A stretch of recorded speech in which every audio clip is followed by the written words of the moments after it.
David McKalip here, your FMA Vice Speaker. Just came back from 4 days of great board meetings.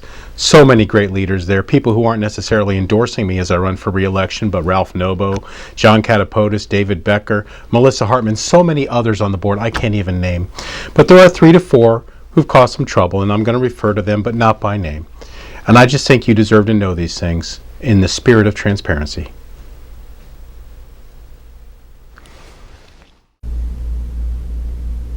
Hi, I'm David McKalip, your Vice Speaker of the Florida Medical Association. You elected me a year ago because I made 2 promises: that I would run a fair and open House of Delegates where the voice of the minority is heard and respected, but the will of the majority prevails. You also elected me because I promised to be your voice on the Executive Committee, the most important action arm of the Florida Medical Association. Doing that job I promised you has not been easy. I have stood at the Executive Committee for your policies, the policies you passed by the House of Delegates. And I have been surprised and shocked at the resistance and sometimes outright open hostility among a small group of leaders in the FMA to me as I have stood up for you and your policies. And that is the reason why we have an election this year, because I have stood up for your policies. Now, there will be many rumors and innuendos about how other reasons are leading to an election, but those are distractions and those are excuses. The real reason we have a race is because I'm standing up for the policies you passed, and you've passed great policies. Policies that make medicine as easy to practice as it is easy to love. I'm going to ask you a question. Is medicine better off now than it was 20 years ago? Is our profession in a better position than it was 10 years ago? How about 5 years ago? I could ask you if you think we're better off than 6 months ago, and we're not. Everywhere we turn, we're being regulated to death, our costs are going up, we're having to lose our private businesses to become employees of hospital administrators and other corporations who bully us into following their compliance guidelines to ration care for insurance companies and the government. That's where we have gotten using the same old tired tactics of the Florida Medical Association for the last decade or 2. And that's because we're more interested in politics at the FMA than your policies.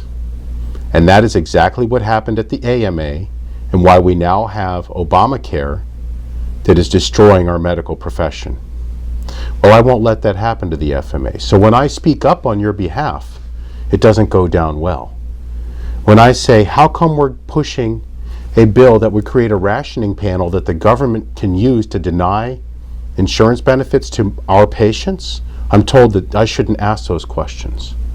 When I ask why we're signing on to an amicus brief that goes to a federal appeals court that not only has not yet been read by our staff, but has not yet even been written, I'm told that that's not my expertise and I should be quiet.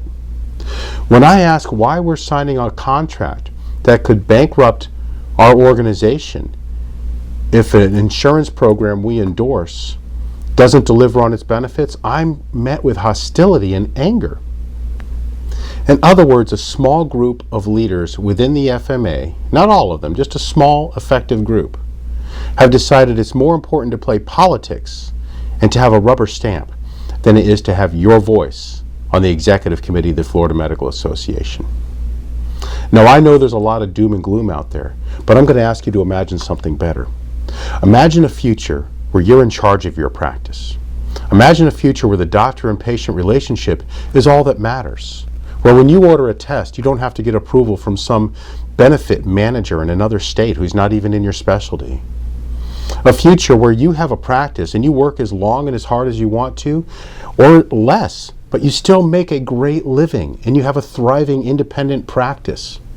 That's the sort of future we will have as a Florida Medical Association if we only stick by our policies.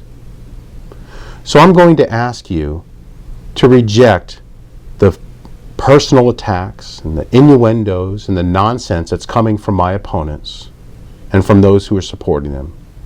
And remember that because I've stood up for you and your policies at the Executive Committee of the FMA, I've made a difference. And I've made a difference for you.